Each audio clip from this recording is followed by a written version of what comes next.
యేసుక్రీస్తు నామములో మీకు అందరికీ వందములు. ప్రసంగిలో చూసినట్లయితే ఇంకా ఒకడు 100 మంది పిల్లలను కని సరైన రీతిలో పాతిపెట్టబడకపోయిన ఎడల దానికన్నా పడిపోయిన పిండము మేలని దేవుని వాక్యం ఉంటుంది. అంటే ఒక మనిషి చనిపోయిన తర్వాత పాతి పెట్టబడటం దేవుని చిత్తం. సరైన రీతిలో పాతి పెట్టబడాలి. ఎట్లా అంటే అట్లా ఎక్కడో పడేయటం కాదు. సరైన రీతిలో మంచి సమాధి పెట్టి చేసి లోతుగా గొయ్యి తీసి మంచిగా సిమెంట్ పెట్టి దానికి మంచి పకడ్బందీగా సమాధి చేయవలసిన అవసరం ఉంది. సమాధి జ్ఞాపకార్థంగా అది ఉండాలి. దేవుని చిత్తం అది. అందుకని దేవుడు నీతిమంతులను జ్ఞాపకం చేసుకుంటా అది ఆశీర్వాదకరం దేవుని వాక్యం ఉంటుంది. కాబట్టి కొంతమంది అంటే చనిపోయాడు అయిపోయింది ఏం లేదనుకుంటారు. పశువుకి మనిషికి తేడా ఉంది. పశువులకి ప్రాణం ఉంటుంది కానీ పశువులకి ఆత్మ ఉండదు. మనుషులకి ఆత్మ ఉంటుంది. చనిపోయినా కూడా దానిలో ఎంత జీవం ఉంటుందో మీరు తెలుసుకోండి ఒక్కసారి. మరి ఎలీషాకి తన గొంగలు కప్పినప్పుడు ఆ గొంగల్లోంచి మరి ఏలియా ఉన్న ఆత్మ ఎలీషా మీద దిగింది.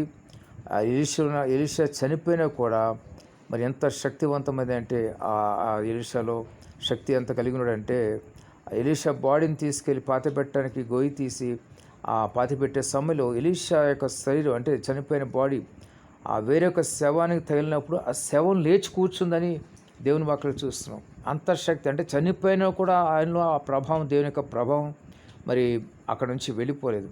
కాబట్టి జ్ఞాపకం చేసుకో చనిపోయినా కూడా ఆ మనిషిలో గొప్ప ప్రభావం ఉంటుంది. దేవుని శక్తి ఉంటుంది. ఎముకలు అయిపోయినాయి కులిపోయిన అనుకోవటం లేదు.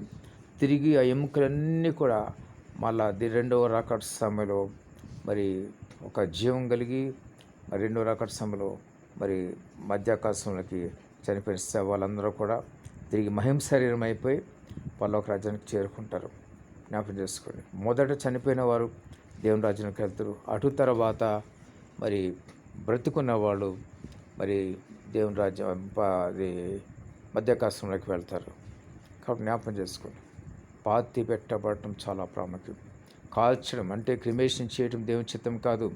ఒక మనిషిని ఈ మధ్య అమెరికా దేశాల్లో ఎరువులు చేస్తున్నారు. చనిపోయిన వ్యక్తిని ఎరువు కింద మారుస్తున్నారు. ఆ ఎరువులు చేయడం దేవుని చిత్తం కాదు.